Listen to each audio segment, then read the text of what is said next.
മുട്ടറുക്കൽ എന്ന വഴിപാടിനെ പറ്റി ചോദിച്ചിട്ടുണ്ട്. ഈ മുട്ടറുക്കൽ, മുട്ടെന്ന് പറഞ്ഞാൽ തടസ്സമാണ്, അറുക്കൽ എന്ന് പറഞ്ഞാൽ അറുത്ത് മാറ്റുക, തടസ്സം മാറ്റുക എന്ന് ചുരുക്കത്തിൽ പറയാം. പക്ഷെ അത് പണ്ടത്തെ തന്ത്രശാസ്ത്രത്തിൽ നാളികേര ബലി എന്ന് പറഞ്ഞൊരു ചടങ്ങുണ്ട്. അതിൻ്റെ കുറച്ച് ലഘൂകരിച്ച രൂപമാണ് മുട്ടറുക്കൽ എന്ന് പറയുന്നത്. ഈ നാളികേര ബലി എന്ന് പറഞ്ഞാൽ എന്താണ്? നാളികേരം ബലി അർപ്പിക്കുക. അതെങ്ങനെയാണ്?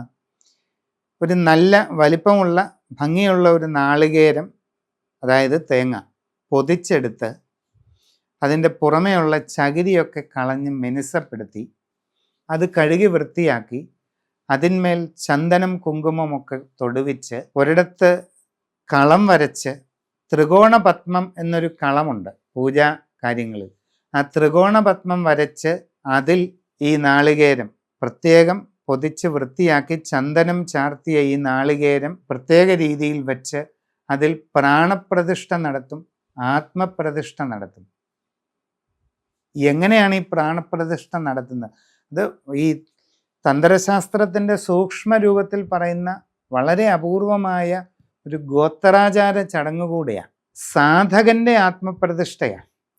ആരുടെ അനുഭവ തടസ്സമാണോ മാറേണ്ടത് അയാളെ ഇരുത്തി അയാളുടെ നാമനക്ഷത്രങ്ങളൊക്കെ ചൊല്ലി ഒരാത്മചൈതന്യത്തെ ആവാഹിച്ച് ഈ നാളികേരത്തിൽ ചേർക്കുന്നു എന്നുള്ള സങ്കല്പമാണ്.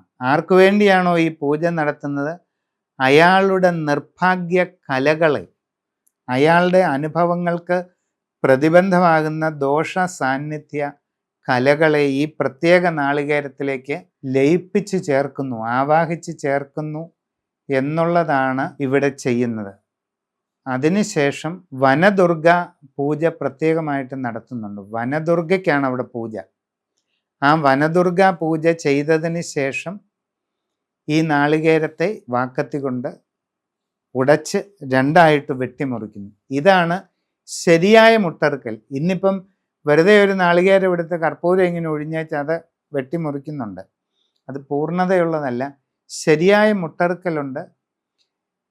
ഞങ്ങളിത് സ്ഥിരമായി ചെയ്യുന്നതുമാണ്.